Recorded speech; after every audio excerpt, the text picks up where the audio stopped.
નમસ્કાર વિદ્યાર્થી મિત્રો, તપોવન સાયન્સ એકેડમીમાં આપનું હાર્દિક સ્વાગત છે। તો આજે આપણે બાયોલોજી સબ્જેક્ટમાં ચેપ્ટર 2માં પરાગનયન વિશે અભ્યાસ કરીશું। તો પરાગનયનને ઇંગ્લિશમાં પોલિનેશન કહેવામાં આવે છે।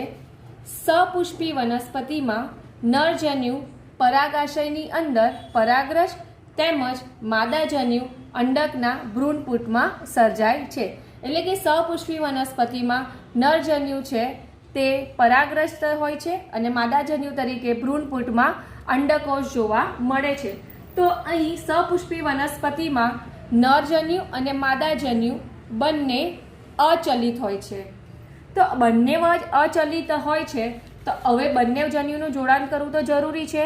જો બંને જન્યુનું જોડાણ ન થાય તો પછી ફલનની ઘટના થશે નહીં।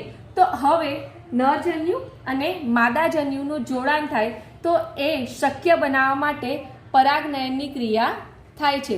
એટલે કે પરાગનયનની ક્રિયા દ્વારા જન્યુઓનું જોડાણ શક્ય બને છે। તો સૌથી પહેલા આપણે પરાગનયન કોને કહેવાય તે સમજીએ। તો પરાગરજનું સ્ત્રી કેસરના પરાગાશન પર સ્થળાંતર કરવાની ક્રિયાને પરાગનયન કહે છે। એટલે કે આ પુકેસર છે તો પુકેસર પરાગાશય ધરાવે છે। તો પરાગાશયની અંદર પરાગરજનું નિર્માણ થાય છે। તો જ્યારે પરાગરજ પરિપક્વ બને છે તો પરાગાશયનું સ્ફોટન થઈને પરાગરજ મુક્ત થાય છે। તો આ જે મુક્ત થયેલી પરાગરજ છે તે સ્ત્રી કેસર, આને સ્ત્રી કેસર કહેવામાં આવે છે। તો એ સ્ત્રી કેસરના પરાગાશન પર સ્થળાંતર થાય છે। તો પરાગાશયમાંથી મુક્ત થયેલી પરાગરજ સ્ત્રી કેસરના પરાગાશન પર સ્થળાંતર થાય છે। તો આ ક્રિયાને પરાગનયન કહેવામાં આવે છે। તો અહીં પરાગનયન માટે સપુષ્પી વનસ્પતિઓમાં કેટલાક વિશિષ્ટ અનુકૂલનો હોય છે તે આપણે હવે પાછળથી જોઈશું। અને પરાગનયન છે તેની માટે વાહકો હોય છે, એટલે કે પરાગનયનની ક્રિયા વાહકો દ્વારા શક્ય બને છે। તો પરાગનયનના હવે આપણે પ્રકારો જોઈશું। તો પરાગનયનના પરાગરજના સ્ત્રોતના આધારે 3 પ્રકાર છે: સ્વફલન, ગેટેનોગેમી અને પરવશ। તો સ્વફલનને ઇંગ્લિશમાં ઓટોગેમી કહેવામાં આવે છે, ગેટેનોગેમીને ગેટેનોગેમી જ કહેવામાં આવે છે, જ્યારે પરવશને ઇંગ્લિશમાં ઝેનોગેમી કહેવામાં આવે છે। સ્વફલન અને ગેટેનોગેમી બંને જે છે તે સ્વપરાગનયનના પ્રકાર છે। યાદ રાખજો, સ્વફલન અને ગેટેનોગેમી બંને સ્વપરાગનયનના પ્રકાર છે, જ્યારે પરવશ છે તેને પરપરાગનયન પણ કહેવામાં આવે છે। તો ત્યારબાદ હવે આપણે આ 3 પ્રકારને વિસ્તારમાં સમજીશું। પહેલો પ્રકાર સ્વફલન। એક જ પુષ્પના પરાગાશયમાંથી પરાગરજનું તે જ પુષ્પના પરાગાશન પર સ્થળાંતર થવાની ક્રિયાને સ્વફલન કહે છે। એટલે કે અહીં આકૃતિ દ્વારા સમજીએ તો પુષ્પ એક જ હશે, તો એ પુષ્પની અંદર પુકેસર પણ આવેલો હશે અને સ્ત્રી કેસર પણ આવેલું હોય છે। એટલે આપણે એવું કહી શકીએ કે દ્વિલિંગી પુષ્પ, કે જેમાં એ જ પુષ્પના પરાગાશયમાંથી, એટલે કે આ પરાગાશયમાંથી પરાગરજ મુક્ત થાય છે અને મુક્ત થઈને એ જ પુષ્પના પરાગાશન પર સ્થાપિત થાય છે। તો આ ક્રિયાને સ્વફલન કહેવામાં આવે છે।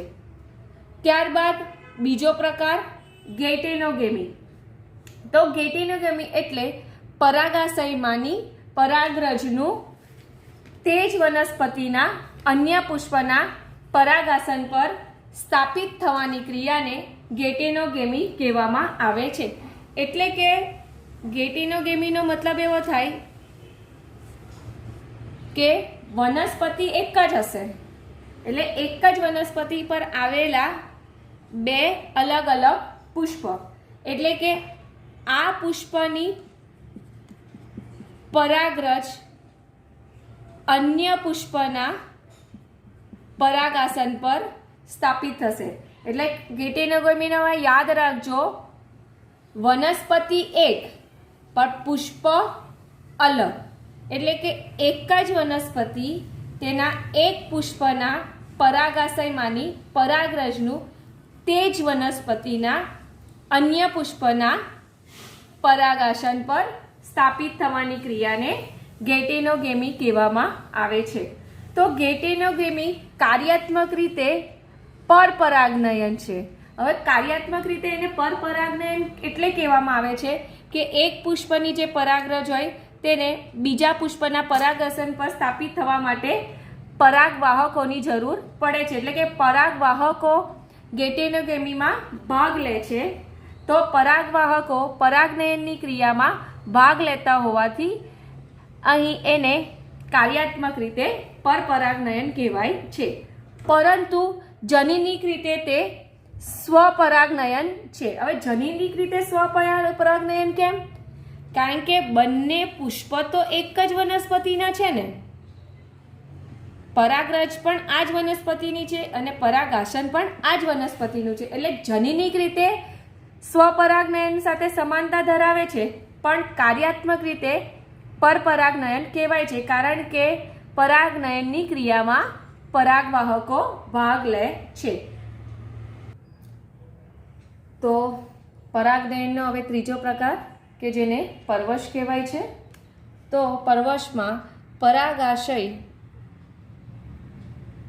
પરવશ એટલે કે પરાગાશયમાંથી પરાગરજનું અન્ય વનસ્પતિના પરાગાસન પર સ્થાપિત થવાની ક્રિયાને પરવશ કહે છે. એટલે કે પરવશ એને આપણે જાણીએ છીએ કે તેને પરપરાગનયન કહેવામાં આવે છે, કે જેમાં જુદી જુદી વનસ્પતિ એટલે કે એક જ જાતિની વનસ્પતિ, એક જ જાતિ પણ એ બે જુદી જુદી વનસ્પતિઓ હોય છે કે એમની વચ્ચે પરાગનયનની ક્રિયા થાય છે. એટલે કે આ વનસ્પતિની પરાગરજ ઉડીને આ બીજી વનસ્પતિના પરાગાસન પર સ્થાપિત થાય છે. એક જ જાતિની બે જુદી જુદી વનસ્પતિના પુષ્પો વચ્ચે પરાગનયન થાય છે, તો એને પરવશ કહેવામાં આવે છે. એટલે કે સપોઝ આ વનસ્પતિની પરાગરજ હોય, તે પરાગરજ ઉડીને એક જાતિના અન્ય વનસ્પતિના પરાગાસનના પર સ્થાપિત થાય છે, તો એને પરવશ કહેવામાં આવે છે. આ પ્રકારના પરાગનયનમાં પરાગાસન પર જનીનિક ભિન્નતા ધરાવતી પરાગરજ સ્થાપિત થાય છે. એટલે કે બંને વનસ્પતિ એક જ જાતિ ભલે એક જ છે, પણ વનસ્પતિ જુદી જુદી છે, એટલે જનીનિક ભિન્નતા ધરાવતી પરાગરજ સ્થાપિત થાય છે એવું કહી શકાય. ઘણીવાર એવું પણ થાય છે, જરૂરી નથી કે દર વખતે પરાગરજ એ જ જાતિની આવે, કારણ કે અહીં પરવશમાં પરાગવાહકોનો ઉપયોગ થાય છે. તો વાહકો જરૂરી થોડી છે કે એક જ જાતિની વનસ્પતિ પર ઉડીને બીજી જગ્યા પર જ સેમ જાતિ પર જ બેસે. ઘણીવાર એ અન્ય જાતિના પુષ્પ પર બી બેસી શકે. તો આ પ્રકારના પરાગનયન કે જેમાં પરાગરજ તે જ જાતિની હોય અને તે જાતિની ન પણ હોય, તો એને એલોગેમી કહેવામાં આવે છે. એટલે પરપરાગનયનમાં એવા ચાન્સીસ રહે કે ઘણીવાર અન્ય જાતિની પરાગરજ છે તે પરાગાસન પર સ્થાપિત થાય છે. તો ત્યારબાદ હવે આપણે જોઈએ કે સ્વપરાગનયન માટેના અનુકૂલનો. સ્વફલન અથવા તો સ્વપરાગનયન માટેના અનુકૂલનો એટલે કે વનસ્પતિ દ્વારા સ્વફલન માટે એવી પ્રયુક્તિઓ અથવા તો આને અનુકૂલને પ્રયુક્તિ શબ્દ પણ તમારી એક્ઝામમાં આવી શકે કે એવી પ્રયુક્તિઓ યોજવામાં આવે છે કે જેથી કરીને સ્વફલન શક્ય બને. એટલે તમારા એક્ઝામમાં અનુકૂલનની જગ્યા પર પ્રયુક્તિ શબ્દ પણ આપી શકે. કે એ રીતને પૂછાઈ શકે કે સ્વપરાગનયન માટેની પ્રયુક્તિઓ જણાવો અથવા તો સ્વપરાગનયન માટેના અનુકૂલનો વર્ણવો, એ રીતના પણ પૂછાઈ શકે. તો સ્વફલન માટે પરાગરજની મુક્તિ અને પરાગાસનની ગ્રાહ્યતામાં એટલે કે ગ્રહણ શક્તિમાં તાલમેલ સાધવો જરૂરી છે. એટલે એવું ન થાય કે પરાગરજ ની પરાગાશય પહેલાં જ પરિપક્વ થઈ જાય પછી સ્ત્રી કેસર પરિપક્વ બને એવું થવું જોઈએ નહીં. એટલે કે પરાગરજની મુક્તિ અને પરાગાશનની ગ્રહણ ક્ષમતા, તો એ બે વચ્ચે તાલમેલ સાધવો સ્વફલન માટે ખૂબ જ જરૂરી છે. જો એ બે વચ્ચે તાલમેલ ન સધાય તો પછી પરપરાગની નયનની શક્યતા વધી જાય છે. તો સૌથી પહેલાં આપણે જોઈએ કે સ્વપરાગનયન માટેની પ્રયુક્તિ પહેલી કઈ છે. તો પહેલી દ્વિલિંગતા. દ્વિલિંગતા એટલે કે પુષ્પ દ્વિલિંગી હોવું જોઈએ. દ્વિલિંગી પુષ્પ હોવું જોઈએ એટલે કે એક જ પુષ્પની અંદર સ્ત્રી કેસર અને પુકેસર આવેલા હોવા જોઈએ. તો જેથી કરીને સ્વપરાગનયન થવાની ચાન્સીસ વધી જાય. એટલે કે જો પુષ્પ દ્વિલિંગી હોય તો સ્વપરાગનયન થવાના ચાન્સીસ વધી જાય, કારણ કે બંને એકબીજાની નિકટ પણ ગોઠવાયેલા હોય અને બંને એક જ સાથે પરિપક્વ બને એની શક્યતા વધી જાય. ત્યારબાદ બીજી પ્રયુક્તિ સહપક્વતા, કે જેને સહપરિપક્વતા પણ કહેવામાં આવે છે. તો પુષ્પના પરાગાશય અને પરાગાશન એક જ સમયે પરિપક્વ થાય, જેથી પરાગાશયમાંથી પરાગરજ મુક્ત થવાની શરૂઆત થાય ત્યારે પરાગાશન પરાગરજ માટે ગ્રહણશીલ બને, જેથી કરીને સ્વપરાગનયનની શક્યતા વધી જાય. એટલે કે સહપક્વતા માટે કે જ્યારે પુષ્પના બંને મુખ્ય ચક્ર એટલે કે પુષ્પના બંને મુખ્ય ભાગો જેમ કે સ્ત્રી કેસર અને પુકેસર, તો પુષ્પના બંને મુખ્ય પ્રજનન ભાગો પુકેસર અને સ્ત્રી કેસર, તો આ બે મુખ્ય ભાગો જે છે તે સાથે એક જ સમયે પરિપક્વ થાય છે. પુકેસર અને સ્ત્રી કેસર બંને સાથે એક જ સમયે પરિપક્વ થાય, જેથી કરીને પુકેસરના પરાગાશયમાંથી જેમ પરાગરજ મુક્ત થશે, એટલે કે પુકેસરના પરાગાશયમાંથી જેમ પરાગરજ મુક્ત થશે તેમ સ્ત્રી કેસરનું પરાગાશન એ પરાગરજને તરત જ ગ્રહણ કરી શકે છે. એટલે કે પુકેસરમાંથી પરાગરજ ખરી પડીને સ્ત્રી કેસરના પરાગાશન પર સરળતાથી સ્થાપિત થઈ શકે છે, જેથી કરીને સ્વપરાગનયન થવાની શક્યતા વધે છે. તો તમારા ચોપડીમાં આ એક્ઝામ્પલ નથી આપેલું તો તે તમારે લખી દેવાનું. દાખલા તરીકે કેલેરેન્થસ રોઝિયમ, તો કેલેરેન્થસ રોઝિયમ એ 12 માસીનું સાયન્ટિફિક નેમ છે. ત્યારબાદ બીજી પ્રયુક્તિ જોઈએ તો કલિકા પરાગનયન. કલિકા પરાગનયન એટલે કે પુષ્પના ખીલવા પહેલાં જ કલિકા અવસ્થામાં પરાગનયન થઈ જાય. એટલે કે પુષ્પ ખીલે એટલે કળીમાંથી જ્યારે પુષ્પ ખુલશે તો એ પહેલાં જ એમાં પરાગનયનની ક્રિયા થઈ જાય. એટલે પુષ્પ અહીં ખીલવા પહેલાં જ પરાગનયન થઈ જશે. જેમ કે ઉદાહરણ છે ઘઉં અને ચોખા. જો એકવાર ફરી પાછું કહું છું, દ્વિલિંગતા એટલે કે પુષ્પ દ્વિલિંગી હોવું જોઈએ. દ્વિલિંગી એટલે કે એક જ પુષ્પ છે તેના પર સ્ત્રી કેસર અને પુકેસર આવેલા હોય છે. અને એવું પણ કહી શકાય કે પરાગાશય અને પરાગાશન એ એકબીજાના નિકટ ગોઠવાયેલા હોય, તો જેથી કરીને સ્વપરાગનયન સરળતાથી થઈ શકે. ત્યારબાદ અન્ય પ્રયુક્તિ સહપક્વતા, કે જેમાં સહપક્વતામાં પુકેસર અને સ્ત્રી કેસર એક જ સમયે પરિપક્વ થશે. હવે બંને એક જ સમયે પરિપક્વ થાય, જેથી કરીને પુકેસરના પરાગાશયમાંથી પરાગરજ મુક્ત થાય, તો ત્યારે તરત જ સ્ત્રી કેસરનું જે પરાગાશન છે તે પરાગરજને ગ્રહણ કરી દે, જેથી કરીને અન્ય કોઈ વનસ્પતિની પરાગરજ તેના પર આવીને સ્થાપિત થશે નહીં. એટલે સ્વપરાગનયનની શક્યતા વધી જાય છે, જેનું એક્ઝામ્પલ છે કેલેરેન્થસ રોઝિયમ. હવે કલિકા અવસ્થા, કલિકા પરાગનયન, કે જ્યારે પુષ્પ કલિકા અવસ્થામાં હશે ત્યારે એની અંદર જ, એટલે પુષ્પ ખીલતું જ નથી એ પહેલાં જ એની અંદર પરાગનયન થઈ જાય છે, જેથી કરીને પરપરાગનયન થવાની શક્યતા રહેતી નથી. દાખલા તરીકે ઘઉં અને ચોખા. ત્યારબાદ હવે આપણે સ્વપરાગનયનની એટલે કે સ્વફલનની અન્ય પ્રયુક્તિ જોઈએ તો સંવૃત્ત પુષ્પતા. સંવૃત્ત પુષ્પતા કે જેને ક્લેસ્ટોગેમી કહેવામાં આવે છે. તો આવા પ્રકારના જે પુષ્પ હોય તે ઉત્પન્ન થયા બાદ ક્યારેય ખીલતા નથી. ક્યારે ખીલતા નથી એટલે કે કલિકા જેવા જ આવી રીતે બંધ જ રહે છે, ક્યારે પણ એ ખુલતા નથી. તો એનો એક્ઝામ્પલ છે અબુટી, વાયોલા અને કોમેલિના. અબુટી છે તેનું અન્ય નામ ઓક્ઝેલિસ યાદ રાખવાનું, વાયોલા કોમન પેન્સી અને કોમેલિના જ નામ યાદ રાખવાનું. તો આ સંવૃત્ત પુષ્પતા છે કે જેમાં સ્વફલનની શક્યતા વધી જાય છે અને પરપરાગનયન થવાની શક્યતા જરાય રહેતી નથી. તો અબુટી, વાયોલા અને કોમેલિના. તો કોમેલિના જેવી વનસ્પતિમાં 2 પ્રકારના પુષ્પ જોવા મળે છે, હવાઈ પુષ્પો અને સંવૃત્ત પુષ્પો. તો હવાઈ પુષ્પને ઇંગ્લિશમાં ચેસ્મોગેમસ કહેવામાં આવે છે અને સંવૃત્ત પુષ્પોને ઇંગ્લિશમાં ક્લેસ્ટોગેમસ કહેવામાં આવે છે. તો સૌથી પહેલા આપણે જોઈએ હવાઈ પુષ્પ.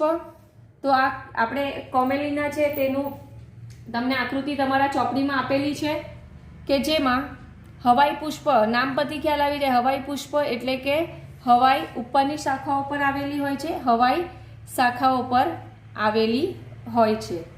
તો હવાઈ પુષ્પ છે તે ખીલે છે એટલે કે કળી સ્વરૂપે રહેતા નથી, એ ખુલે છે અને હવાઈ શાખા પર ઉત્પન્ન થાય છે. એટલે કે અહીંયા વનસ્પતિના ઉપરના ભાગ પર ઉત્પન્ન થાય છે કે જેમાં પરાગાશય અને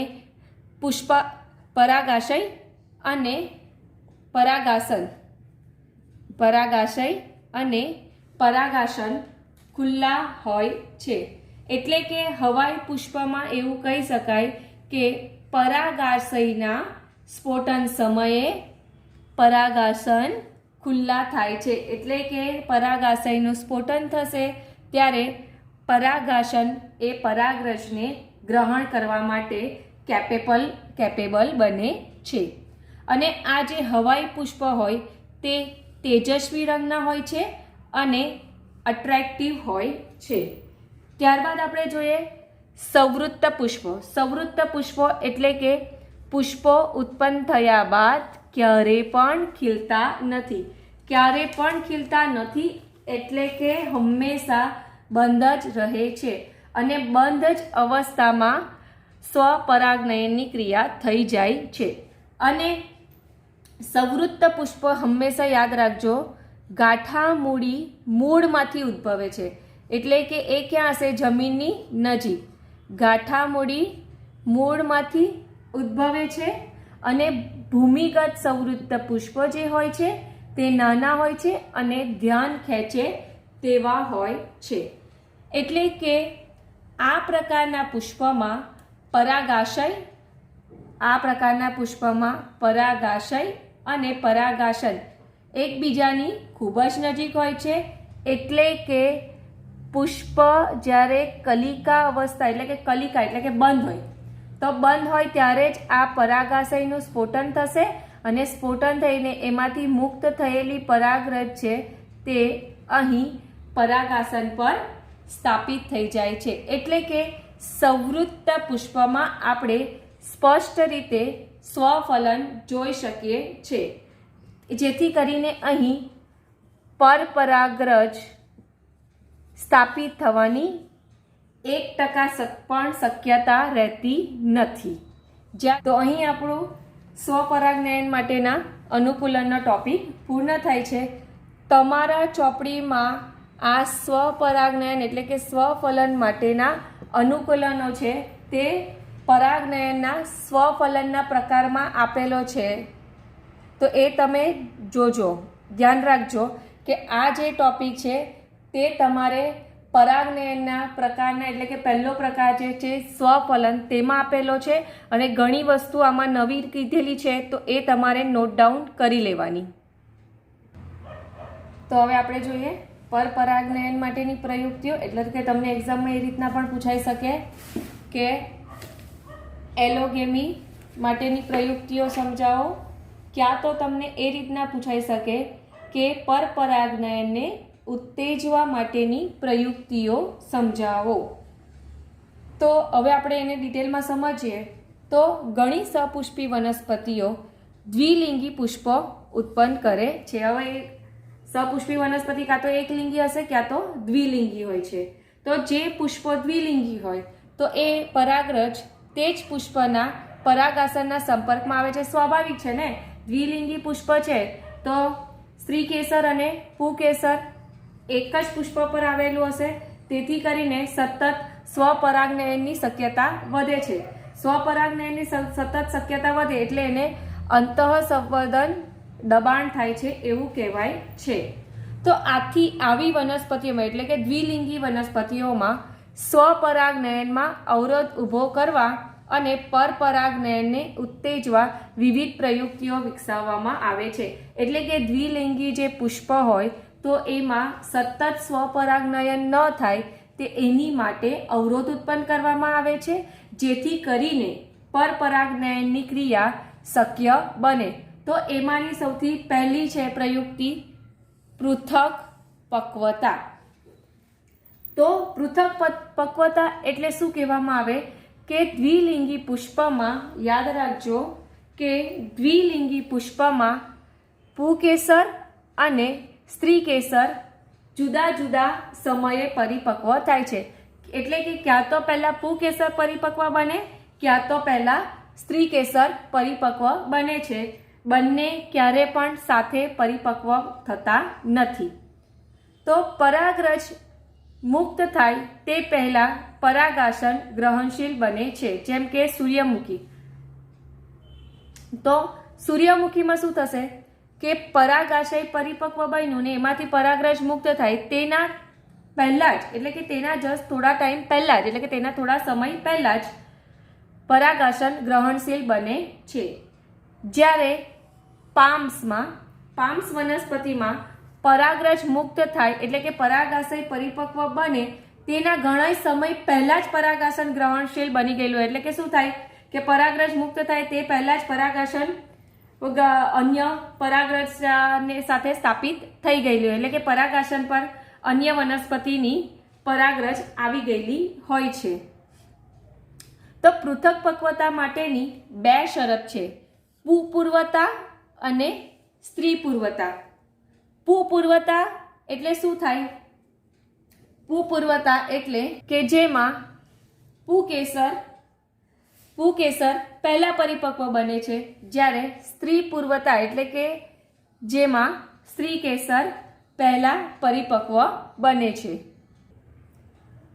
ત્યારબાદ આપણે જોઈએ અન્ય પ્રયુક્તિ સ્વવંધ્યતા અથવા તો સ્વ અસંગતતા. તો આ એક જનીની ક્રિયાવિધિ છે કે જેમાં એક જ પુષ્પ કે એક જ છોડના બે પુષ્પ વચ્ચે પરાગનયન અટકાવાય છે. એટલે કે આ સ્વવંધ્યતા કે સ્વ અસંગતતા તેમાં શું થાય કે એક જ છોડ પર આવેલા નર અને માદા પુષ્પ, તો આ જ વનસ્પતિના જે પરાગરજ છે તે એ જ વનસ્પતિના અન્ય પુષ્પના પરાગાસન પર સ્થાપિત ન થાય, તો એ માટેની આ પ્રયુક્તિ છે કે જેમાં એ જ પુષ્પની સ્ત્રી કેસરની પરાગાસન પર પરાગરજનું અંકુરણ કે પરાગનલિકાનું નિર્માણ થતું નથી, જેથી કરીને અંડકો ફલિત થતા નથી. એટલે કે સંવંધ્યતા કે અસંગતતા એક જનીની ક્રિયાવિધિ છે.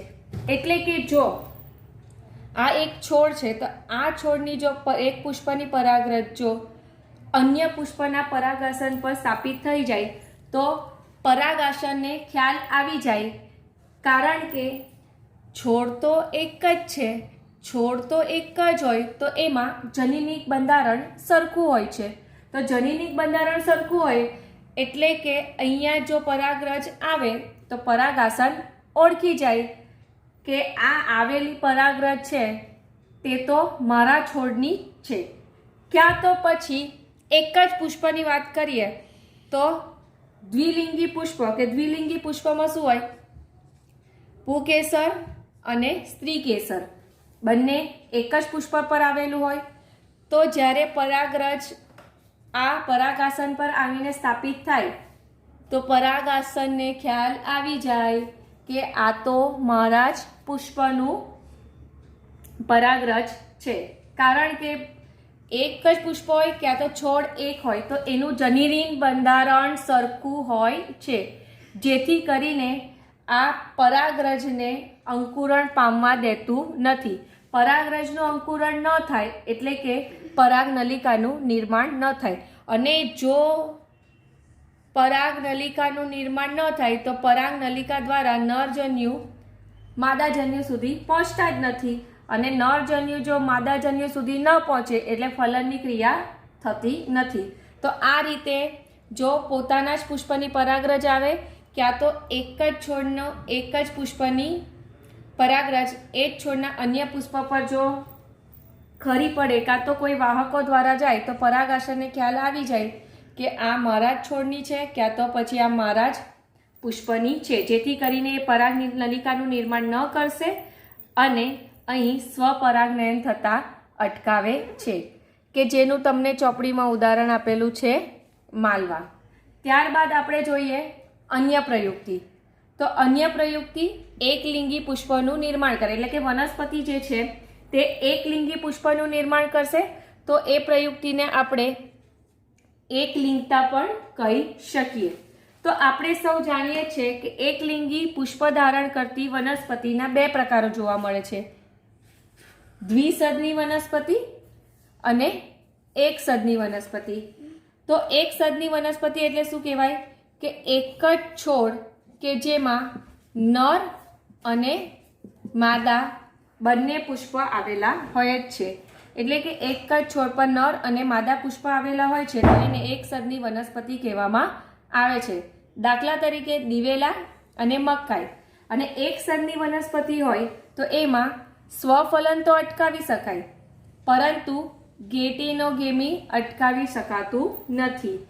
હવે ગેટેનોગેમી કોને કહેવાય તે આપણે ભણી જ ગયા છે કે એક જ છોડ છે તો એક છોડનું પરાગરજ એ જ છોડના અન્ય પુષ્પના પરાગાસન પર સ્થાપિત થાય છે તો એને ગેટેનોગેમી કહેવામાં આવે છે. એટલે કે એકસદની વનસ્પતિ છે તેમાં સ્વફલન અટકાવી શકાય, પરંતુ ગેટેનોગેમી અટકાવી શકાતું નથી. હવે દ્વિસદની વનસ્પતિ એટલે કે જેમાં નર અને માદા પુષ્પ અલગ અલગ છોડ પર આવેલું હશે, એટલે કે એક્ઝામ્પલ તમને આપેલું છે પપૈયા.